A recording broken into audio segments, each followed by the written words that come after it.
বলেছে কবি কর্ণপুর কয়েকটি শ্লোকের মধুরস আস্বাদন দিয়ে যাচ্ছেন। এই আনন্দ বৃন্দাবন চোখপুর কয়েকটি জন নবনীত তুলে ধরেছেন। সেই নবনীত কেমন? রাধারানীর সাথে আর শ্রী গোবিন্দ একদিন বলছে, দেখো রাধে, তুমি সব জায়গায় সতর্ক আমি জানি, কিন্তু একটা জায়গায় সতর্ক থেকে, সেগুলো নারদের কাছ থেকে। বললেন কেন? দেবশিবাদের কাছ থেকে সতর্ক কেন? বললো, দেখো শিব আর পার্বতীর দেহ দুটো, আত্মা এক, কিন্তু সেই শিব পার্বতীর মধ্যেও নারদ ঝগড়া বাঁধিয়ে দিয়েছিল। না জানি তোমার আমার যুগল লীলার মাঝে নারদ আবার কিছু ঘটিয়ে বসে।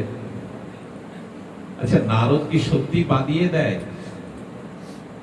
ভক্ত কি করে জানেন?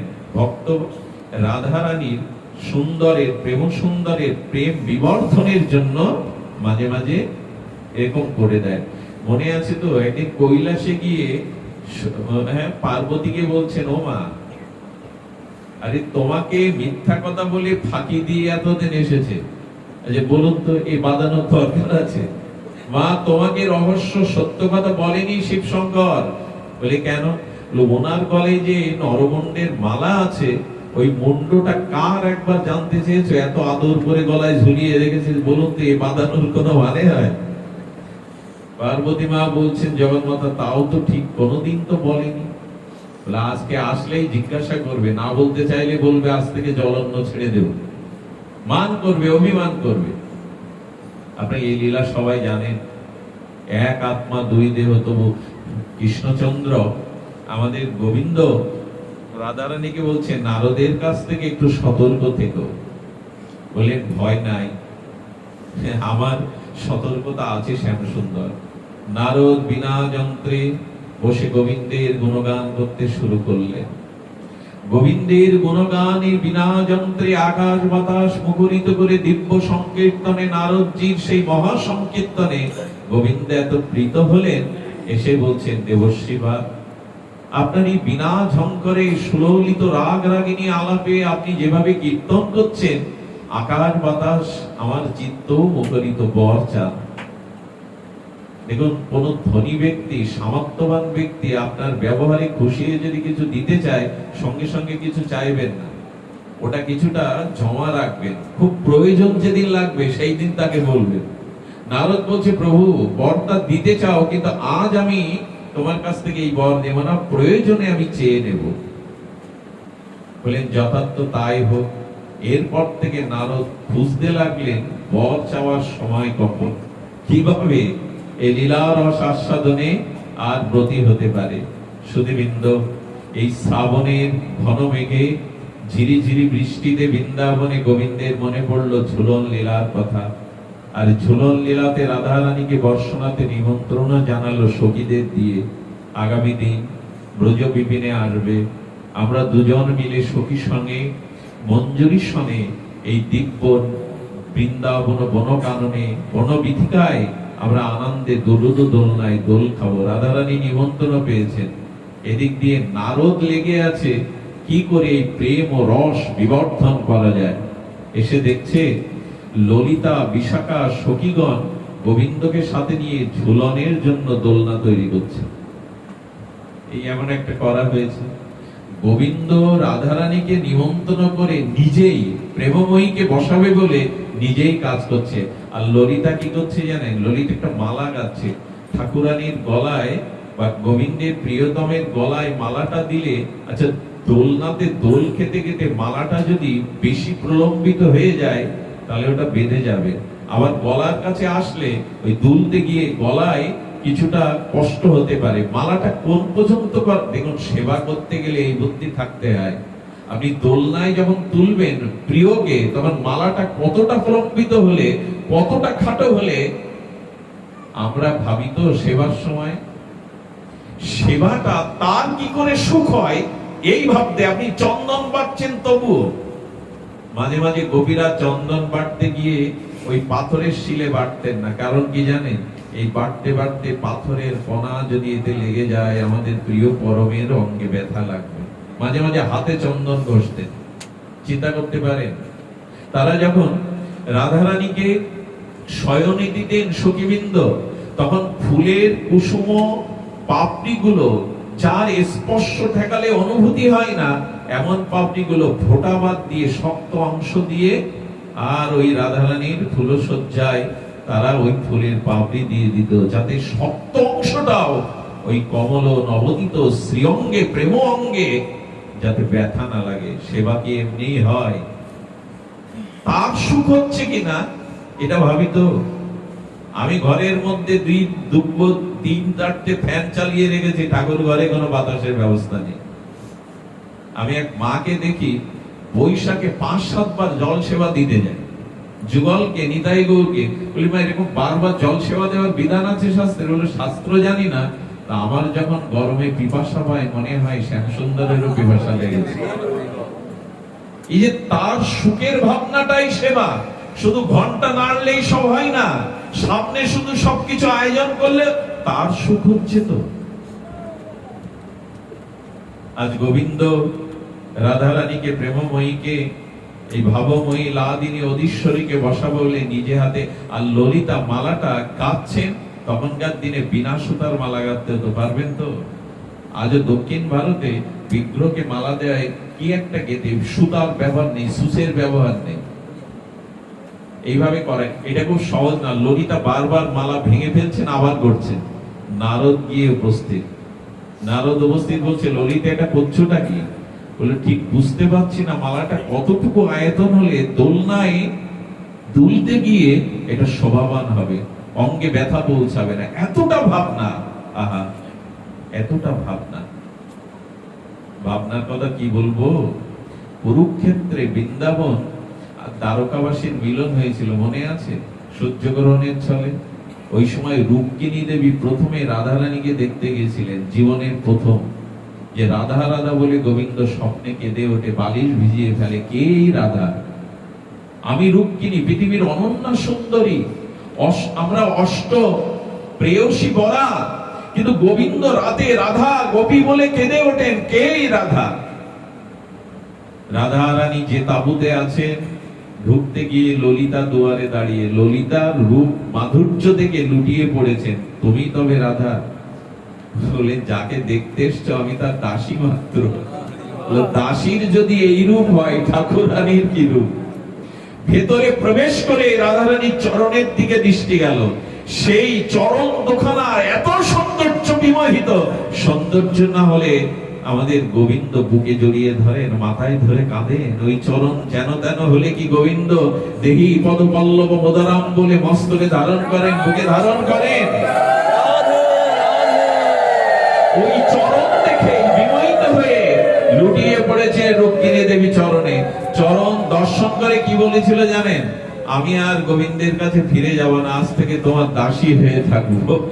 এক চরণ দর্শনে বলছে গোবিন্দকে ভুলে তোমার দাসী হয়ে থাকবো।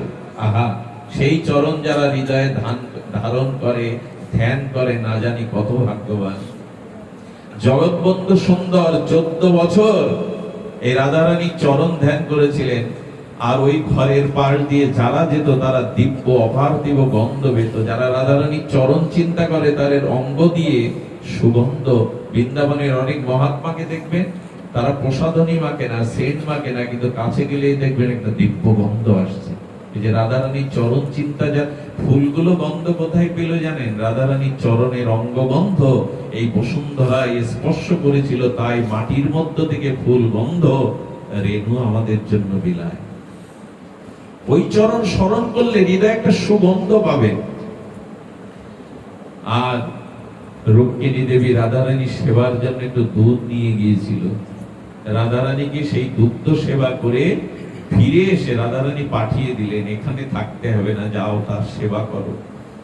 গোবিন্দের চরণ সেবা করতে গিয়ে রাতে দেখে গোবিন্দের কমল চরণ দোকানা রাতুল চরণ ঠোসটা উঠে গেছে, কে যেন আগুন দিয়ে সেকা দিয়েছে। প্রভু আনন্দময়, তোমার চরণে কে ব্যথা দিল, কে পোড়ালো? রুক্মিণী দেবীর দিকে তাকিয়ে গোবিন্দ বললেন, আজকে তুমি তো চরণটা পোড়ালে। তোমার চরণে ফুল দিতে গেলেও হাত বাজে, হৃদয় বাজে, ব্যথা না পাও, আমি পোড়ালাম তোমার চরণ? বলে হ্যাঁ গো, একটু আগে যাকে দুধ খাইয়ে এলে না, ওই দুধটা সেবা উপযোগী ছিল না, অতি অতি উষ্ণ গরম ছিল। রাধারানী আমার নাম বলেছো, দুগ্ধটাকে সেবা দিয়েছো, প্রথমে সেবা নিতে চাইনি, বলো শ্যাম সুন্দরী তোমাকে সেবার জন্য পাঠিয়েছেন। ওই নাম শুনে আমি রাধারানী সেবা নিয়েছে, কিন্তু ওই দুগ্ধটা সেবা উপযোগী ছিল না, উষ্ণ ছিল। তো রাধারানীকে গরম দুধ খাওয়ালে তোমার চরণ পড়লো কেন? বলো ওই হৃদয়ে আমার চরণ ছাড়া যে আর কিছু নেই। এই কথা ব্যাখ্যা করে বোঝানো যাবে? এই কথা কি ব্যাখ্যা করে ভাষা দিয়ে বোঝানোর কথা? রাধারানীর হৃদয়ে গোবিন্দ চরণ ছাড়া আর কিছু নেই। গরম দুধ খাইয়েছে রাধারানীকে, হৃদয়ে গোবিন্দের চরণ। কাউকে বোঝানো যায়? খুব আদরের সন্তান যদি মারা যায় না, আকস্মিক মৃত্যু হয়, মার হৃদয় ছিদ্র হয়ে যায়, জানেন, হার্ট ছিদ্র হয়ে যায়। মার হার্ট ছিদ্র হয়ে মরেছে সন্তান, মার হৃদয়, অনেক পিতার ব্রেন শক্তি নষ্ট হয়ে যায়, স্মৃতি শক্তি নষ্ট হয়ে যায় পুত্র শোকে। ভালোবাসলে নিজের বলে কিছু থাকে না, সব তাকে দিতে হয়, এরই নাম ভালোবাসা। এই জায়গায় কবে পৌঁছাবো আমরা? তার সেবা বুদ্ধি কবে আসবে? সুধীবৃন্দ, তো আজকে রাধারানীকে ঝুলনো দোলনায় বসাবে বলে গোবিন্দ আর সখীগণ ওই যে ঝোলনা তৈরি করছে, আদর দিয়ে, প্রীতি দিয়ে। প্রথমে দড়িটা দিয়েছে, কিন্তু দড়িতে স্ত্রী অঙ্গে ব্যথা লাগবে, তাই ফুল দিয়ে, রেশমি কাপড় দিয়ে জড়িয়ে দিয়েছে। কোন আসনের পরে বসলে সুখ হবে, এরকম ভেবে গোবিন্দ সখীগণ যখন প্রস্তুতি নিচ্ছেন, নারদ গিয়ে তখন বলছেন, গোবিন্দ মনে পড়ে একটি বর আমায় দিতে চেয়েছিলে? বলে হ্যাঁ নারদ, আমার কাছে ওটা তোলা আছে, রাখা আছে, জমা আছে, চেয়ে নাও। বলে বর দাও। কি বর? আজকে আমি যা চাইবো তুমি দেবে। তোমাকে অদেয় কিছু আছে, চাও? বলে এক কাজ করো গোবিন্দ, তুমি এই ঝুলনে বসো। গোবিন্দ বললেন, আমি এটা প্রসাদী করতে পারবো না, ঠাকুরানী না আসলে এই ঝুলনে তো আমি বসতে পারবো না। বলে কথা দিয়েছো, আজ আমাকে বর দেওয়ার কথা ছিল, কেন বসতে বলছো? বলে দুটো কারণ, এক আমার ইচ্ছা পূর্ণ কেমন দেখায় এই ঝুলনে তুমি বসলে, আর দ্বিতীয় কারণ হলো দেখো এই ঝুলনের দড়িটা শক্ত হয়েছে কিনা, বসলে বেঁকে যায় কিনা, একটু তো দেখতে হবে। রাধারানীকে বসাবে, আর কাউকে না, প্রেমময়ীকে বসাবে, একটু চেক করে নাও সব ঠিক আছে কিনা। গোবিন্দ বললেন যুক্তি আছে তাতে, দড়িটা যদি কেটে পড়ে, যদি দোলনাটা শিথিল হয়। বলেন গোবিন্দ বসে পড়েছেন, বসার সাথে সাথে বললেন, প্রভু রাধারানী তো নিমন্ত্রণ পেয়েছেন, হয়তো এখনই চলে আসবে, কিন্তু দেখো তোমাকে একা বসিয়ে চেক করাটা, পরীক্ষা করাটা ঠিক হচ্ছে না। কারণ যুগল বসলে ভার সহ্য করতে পারে কিনা, এই রেশমির দড়ি কেটে যায় কিনা। এক কাজ করো, তুমি ললিতাকে আগে একটু ইশারা করে দিয়ে। নারদের সাথে আবার ললিতার খুব ভেতরে একটা অনুরাগ আছে, নারদ যা কিছু প্রার্থনা করে ললিতার কাছে। অন্তরঙ্গ এই রাধারানীর সখী ললিতাকে ইশারা করে দিয়েছেন। গোবিন্দকে বলেন এক কাজ করো, তুমি ললিতাকে বামিনী একটু বসো তো, আমি পরীক্ষা করে দেখি কেমন দেখায়। গোবিন্দ বলছেন না, এটা ঠাকুরানী জানতে পারলে ঝুলন মাথায় উঠবে। বলে না না, এখানে তিনি আসেননি, একটু বসাও তো। ললিতাকে ইশারা করলেন, আর ঝুলনে যাওয়ার সাথে সাথে পেছনে দাঁড়িয়ে নারদ প্রথমে মৃদুমন্দ দোল দিতে। এই শ্রাবণে ভাদ্রে দেখবে একটা গরম অনুভূত হয়, হচ্ছে না আপনাদের?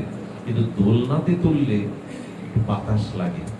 এই জন্য প্রতি ঘরে, যাদের ঘরে প্রিয়া প্রীতম আছে, একটু যে করে পারেন শুকনো নতুন কাপড় দিয়ে ছোট দোলনা করে একটু দোল দেবেন। গোপালকে ওই যে এক এক রসে, যার যে রসের ভাবনা, একটু দোল দিয়ে, এতে তার সুখ হয়।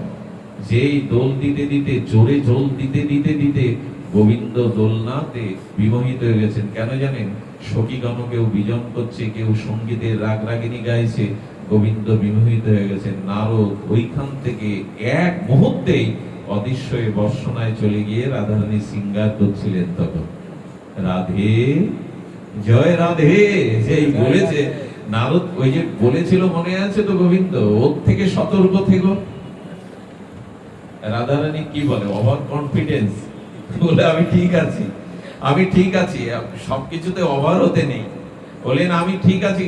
জয় রাধে, রাধারানীর জয় হোক, ঠাকুরানীর জয় হোক, ব্রজেশ্বরীর জয় হোক, রাসেশ্বরীর জয় হোক। বলতে নারদজি আর আপনি সিঙ্গার করছেন কার জন্য? এই দেখুন, আরে আপনি যে সিঙ্গার করছেন কার জন্য? ঠাকুরানী আর ঝোলনায় আপনাকে নিয়ে শ্যামসুন্দর দুলবে না। আরে চেয়ে দেখুন, অন্য সখীকে বামে বসিয়ে আর তিনি দোল খাচ্ছেন, আপনার কথা সে ভুলেই গেছে। হতেই পারে না নারদ বলে, দেখলে কি আর বলা লাগে? চলুন দ্রুত আমার সাথে চলুন। আহা, প্রেম ও বিবর্ধনের কি অপূর্ব লীলা। রাধারানীকে তখন বলছেন আর সিঙ্গার করতে হবে না, যা করেছেন ওটা খুলে ফেলুন। রাধারানী দৌড়ে সিঙ্গার অবস্থায় দ্রুত। আচ্ছা, বর্ষনা বৃন্দাবন দূরত্ব আছে, লীলায় কিন্তু ওই দূরত্বটা অনেকের মনে প্রশ্ন জাগতে পারে, কোথায় সূর্যকুণ্ড আর কোথায় বর্ষনা?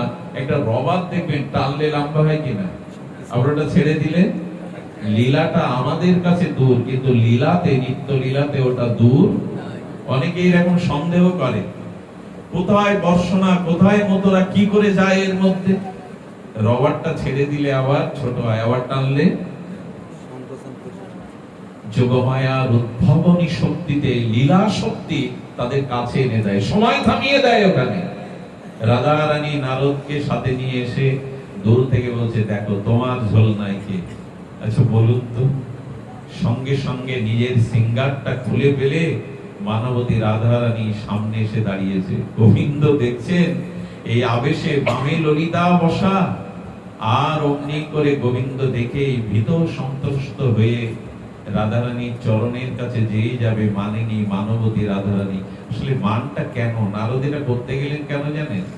অনেক অনেক উপবাসের পরে, অনেক ক্ষুধার পরে যদি অন্ন আসে না, সেটা কেমন মনে হয়? খুব দুঃখ কষ্টের পরে যদি সুখ আসে, সেই সুখটা আস্বাদন হয় কিনা? তেমনি নারদ, এরা আমাদের পরম্পরা আচার্য, এরা জানেন যে প্রিয়া প্রীতমের লীলার কি করে প্রেমটা বাড়ানো যায়, কি করে প্রেমটা প্রীতি পুষ্টিমান করা যায়। মা সন্তানকে খেতে দেয়, দেখে ওর পুষ্টি হচ্ছে কিনা।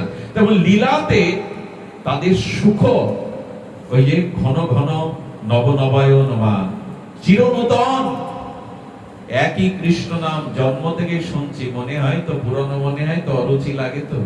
একই লীলা কথা, একই ভগবান শুনছেন কত বছর ধরে, অরুচি হয় তো? এখানে অরুচি কিছু নেই, এখানে নিত্য নবায়নমান, নিত্য নূতন। আর যাদের প্রেম আছে তারা তো এই লীলা রস আস্বাদনে ভেসে যান। গোবিন্দ তখন মানবতী রাধারানীকে মান প্রসাদনের জন্য লেগে গেছে। মানবতী রাধারানীর মান না হলে এই লীলায় কি আনন্দ হয়? গোবিন্দ দেখ বলছেন, আমি আগেই বলেছিলাম প্রেমময়ী, আমি আগেই বলেছিলাম এই নারদ থেকে সতর্ক থাকো। আরে আচ্ছা, আমার কথা তোমার বিশ্বাস না হয়, ললিতার কাছে শোনো। রাধে রাধে, ভালো করে শোন। আসলে তুই আর যুগল বসবি তো কেমন মানাবে, আর এটা ঠিকঠাক আছে কিনা, এইটা করতেই তো নারদ আমাকে জোর করে বসিয়ে দিল। নারদ বলছে, রাধারানী তুমি লক্ষ্য করেছো গোবিন্দের চোখের দিকে? মানে ওই যে নারদ কোথায় গেল, নারদ কোথায় গেল, গোবিন্দ এটা দেখছিলেন। রাধারানীকে বলছি, একটু আর চোখে তাকিয়ে দেখো না গোবিন্দের দিকে, ও এদিক ওদিক তাকাচ্ছে কেন জানো? আসলে ললিতাকে নিয়ে দোল খাচ্ছে আর ভয়ে ভয়ে দেখছে, রাধারানী দেখছে না তো, কোথায় রসটা বাড়িয়ে দিচ্ছে দেখুন। ভয় পাচ্ছে, ও চোখের দিকে তাকিয়ে দেখো। মানুষের চোখ মনের কথা বলে, চোখ মনের কথা বলে, তাকিয়ে দেখো। আরো রাগ বাড়িয়ে দিল রাধারানী। সুধীবৃন্দ, এমনি করে ব্রজলীলা। একদিন এরকম মানবতী হয়ে গোবিন্দকে বলছে, বের করে দে। আহা, দেখুন জগদীশ্বর, রসিকেন্দ্র মৌলি, রসিক শেখর, জগৎ গুরু শ্রী গোবিন্দকে বলছেন, ওকে কুঞ্জে দোয়ার হতে বের করে দে, ওর মুখ দেখবো না। গোবিন্দ বলতেন, ঋষিরা যখন বেদস্তুতি করে, বেদ পাঠ করে, তার থেকে রাধারানী যখন আমাকে গালিয়ে দেয়, তিরস্কার করে, তখন আরো মধুর লাগে। বেদস্তুতি হইতে হরে মোর মন, বেদের প্রিয়া যদি মান করি করায় ভক্ষণ, বেদস্তুতি হইতে হরে মোর। আহা, প্রিয়জনের গালিটাও দেখবেন মধুর লাগে। মা দেখবেন মাঝে মাঝে রাগ করে সন্দেহ, মরে যা, যা দূর হতে পারিস না, যা আমার চোখের সামনে দূর হয়ে যা, মরে যা। মাকে বলবেন তো এটা তোমার মনের কথা, মনের কথা। অভিমান করে মানবতী রাধারানী যখন তিরস্কার করতেন, গোবিন্দ বেদস্তুতি হতে তার মন বলছেন। এরপর মানবতী রাধারানী বলছেন, আজ থেকে ললিতা বিশাখা শুনে রাখ, আমি 3টা প্রতিজ্ঞা করছি, ওর সাথে আমি কথা বলবো না, ওকে আমি স্পর্শ করব না, আর ওকে নয়নে আমি দেখবো না। এই দেখ, আমি তোদের সামনেই প্রতিজ্ঞা করলাম। রাধারানী মানবতী আর মানিনী হয়ে যখন প্রতিজ্ঞা করলেন, গোবিন্দ ইশারায় ললিতা বিশাখাকে বলছেন, এখনই তার মান ভাঙতে হবে, ব্যবস্থা করো। ওদের কথায় ইঙ্গিতে বোঝাবো সব কাজ, বলে কয়ে সেবা হয়। এই তুই জল এনে দে, ফুল এনে দে, ভোরে ওঠ মঙ্গলা, এটা বলে কয়ে হয়? ওইখানে শব্দ নাই, ইঙ্গিতে বোঝাবো সব কাজ। ঠাকুর মশাই এমন বাণী দিয়েছেন, গোবিন্দের চোখের আড়ালে ললিতা লেগে গেল, বিশাখা লেগে গেল। প্রিয় এই সখীবৃন্দ এসে রাধারানীর কানে একটু দূরে দাঁড়িয়ে দাঁড়িয়ে বলছে, ওহো, এতদিন ধরে মুরলীধারী শ্যামসুন্দরকে দেখছি, তা আজকের রূপের তো কোনো তুলনা নেই। আহা, নয়ন নয়ন সার্থক হবে। এই রূপ যারা দেখলো না, প্রতিদিন তো শ্যামসুন্দরকে দেখি, আজ এই রূপের ছটায় যেন আলোকিত হয়েছে। যে নয়ন এই রূপ দেখলো না, সে নয়ন বুঝি বৃথা। যেখানে রাধারানী শুনতে পায়, ততটুকু দূরে দাঁড়িয়ে ইনিয়ে বিনিয়ে বলছে, বুঝতে পারছেন? রাধারানীকে স্মরণ করিয়ে দিচ্ছেন, অন্যদিন যে রূপ দেখি আজ তার থেকে অপরূপ রূপ ধরেছে। লোকটা বাড়িয়ে দিচ্ছেন, লোকটা বাড়ি বারবার যখন বলছেন, রাধারানী কটাক্ষ দৃষ্টিতে মনে হয় আর শ্যামসুন্দরের রূপটা অপূর্ব হয়েছে। আহা, আমি কেন এই প্রতিজ্ঞা করলাম, তাকে আর কোনোদিন দেখবো না। এখন ওরা বারবার বলছে, আর লোক তত তীব্রতর হচ্ছে। লোক জাগলে যদি সহজে না পায়, মানুষ কি করে? চুরি করে কিনা? রাধারানী আর চোখের মণিটা কোনায় নিয়ে একবার এক পলকের গোবিন্দকে দেখে ফেললো। যেই দেখে ফেললো, গোবিন্দ আর সখীরা হাততালি দিয়ে বললে, একটা গেল, একটা গেল। রাধারানী তখন বুকে বলছে ললিতা বিশাখাকে, আমার সামনে তার রূপের প্রশংসা কেন? আর জায়গা পাস না? এমন রূপ আর অন্য কোন দিনে দেখেনি, এমন রূপের মাধুর্য যে নয়ন দেখেনি, তার নয়ন। সত্যি যুগলকে যে নেত্রে দেখেনি, সে নয়ন ময়ূর পুচ্ছের চোখের মতো। যে নয়ন রাধা মাধব শ্যাম সুন্দরের অপূর্ব মাধুর্য দেখলো না, সে নয়ন ময়ূর পিচ্ছতে চোখ আঁকানো। তাই যে বুক ভক্তকে আলিঙ্গন করার স্পর্শ করলো না, তা ঘরের দেয়াল।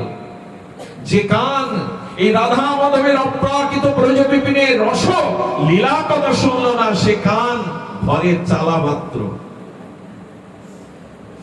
যে চরণ ভক্ত সমীপে থামে, গোবিন্দের লীলা নিকেতনে সাধু সঙ্গে গেল না, সেই চরণ বৃক্ষের শিকড় মাত্র। বৃক্ষ এক জায়গা থেকে আরেক জায়গায় যেতে পারে না। যে জিহ্বা শ্রী গোবিন্দ নাম, শ্রী গোবিন্দের প্রসাদ পেল না, সেই জিহ্বা ভেকের জিহ্বা, ব্যাঙের জিহ্বা। সারা জীবন বিষয় কথা বললো, আর সাপ এসে ধরলো। সাপ কখন ধরে? ব্যাঙকে ডাকে বলেই তো, না ডাকলেই ভালো করতো, ডাকে সাপ এসে গ্রাস করে। সারা জীবন জিহ্বায় বিষয় কথা বলে গেলাম, কাল এসে ধরলো আমাকে। এই জন্য আন কথা বলবেন না। প্রয়োজনীয় কথা ছাড়া, জিহ্বায় হরি নাম হরি কথা ছাড়া, প্রয়োজন কথা ছাড়া আন কথা বলবেন না। এই শিক্ষাগুলো কবে নেব? সন্ধ্যাবেলায় চায়ের দোকানে বসে বক বক করার কি উপকার হয়? আমার কি হয়? ওতে হয়টা কি? আন কথা বললে ভাবটা আন দিকেই চলে যায়। আন কথা না বলিব, আন কথা না শুনিব, সকলেই করিব পরমার্থ। আমাদের প্রেম ভক্তির মহারাজ এই উপায়। আমরা কবে শিখবো এটা? এরপরে ললিতা বিশাখা শুরু করেছে। আরে শ্যাম অঙ্গের শীতল মলয়জ সেই চন্দন গন্ধ আর শীতল বাতাবরণ যে স্পর্শ করলো না, সে বৃথা। এই বলতে শুরু করেছে তার অঙ্গের সুগন্ধের মহিমা, এই বলতে শুরু করেছে। আরে ওরা যখন বারবার বলছে, তখন বলছেন, আচ্ছা এই কথা যখন বারবার ওরা বলছে, গোবিন্দের গুণকীর্তন করছে, রেগে গিয়ে গোবিন্দের সামনে বললেন, যত নষ্টের গোড়া তুমি সরে গেলে তো ওরা তোমার কথা বলে না। যেই বলেছে গোবিন্দ হাততালি দিয়ে সখীরা এই তো কথা বললে, দুটোই যখন গেল আর একটা রাখবি কিরে, জোর করে ধরে শ্যামঙ্গের সাথে রাধাকে মিশিয়ে দিল। এমনি করে ব্রজবিপিনে কত লীলা তাদের, এমনি করে আমি আপনাদের একটু বলি, যারা হরিনাম করেন মানে নাম নিয়েছেন, তারা নাম করতে করতে এই লীলাগুলো স্মরণ করবেন, তার রূপের স্মরণ করবেন, তাহলে নামে প্রেম আসবে। আপনি হাতে মালা নিয়ে নাম করছেন, মন চলে গেছে বাজারে, মন চলে গেছে শত্রুর দিকে, কে প্রেম আসতে বিলম্ব হবে। নামের সাথে সাথে রূপ ধাম এই চিন্তা করবেন।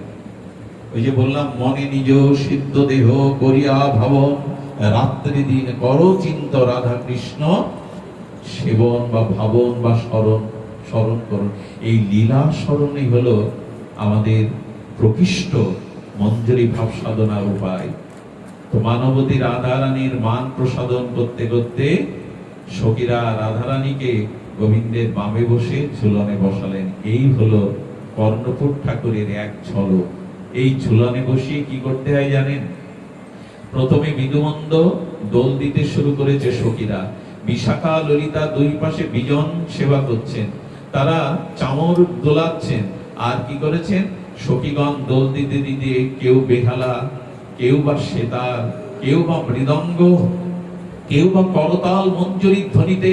আচ্ছা, একবার ওইটা কল্পনা করুন না, ওখানে গিয়ে একবার মনে মনে যান না, সেই ব্রজবিপিনে মধুময় আনন্দ কাননে, সেই নির্মল যমুনার স্নিগ্ধ বাতাসে, সেই কল্পতরু সমবৃক্ষের ময়ূর নৃত্যরত শ্রীধাম আনন্দ ঘন বৃন্দাবনে ওই ঝুলনো ফুলময় দোলনায় যুগলকে বসিয়ে রাগ রাগিনীর আলাপ করছে সখী কিন্নরী কণ্ঠে, আর মৃদুমন্দ বিজন সেবা দিয়ে রাধা প্রিয় প্রীতমকে আজ দোলনায় ঝুলনো দোলে দোল দিচ্ছে। যেন এই আনন্দের শোভা ছড়িয়ে পড়েছে। আমি আপনাদের এই কথা বলে বিশ্রাম করছি। ঠাকুর ঘরে যাবেন, গিয়ে ওই মনের দোলনায়, ওই যে মনের যে দোদুলো দোলনায়, ওইখানে বসিয়ে কি করবেন জানেন? শ্যাম সুন্দর রাধারানীকে প্রথমে কি করবেন? ওইখানে কোনো দ্রব্য আপনার হাতে না থাকলে মনে মনে কি করবেন জানেন? হৃদয় আসনে, হৃদয় ঝোলনায় তাদের বসাবেন, আর নয়নের প্রেমস্ত্র দিয়ে তাদের চরণ বিউদ্ধ করে দেবেন। আর কি করবেন? অন্তরের ভাবরূপ সুগন্ধ দিয়ে তাদেরকে গন্ধ বিতরণ করবেন। আর মুখের প্রসন্নতা, হৃদয়ের প্রসন্নতা, মুখের হাসিরূপ প্রসাদ প্রিয়া প্রীতমকে দেবেন। ওখানে প্রেমের প্রদীপ জ্বালবেন, ভক্তির দীপ জ্বালবেন। এমনি করে মনে মনে ওই যুগলের ঝোলনা লীলায় নিজেকে হারিয়ে ফেলবেন। এটাই হলো ঝুলনের তত্ত্ব। আমি আপনাদের আনন্দ দিতে পারলাম না, কারণ এই লীলা এমন একটি মাধুর্য লীলা। এই লীলাতে যদি এমনি করে কেউ প্রিয়া প্রীতমকে একবার অন্তরে চিন্তা করতে পারে, যা হৃদয়ে একবার বসে যায় এই প্রিয়া প্রীতম, তার হৃদয়ের জগতের কোনো কামনা বাসনা প্রবেশ করতে পারে না। আমার মতো জীবাধম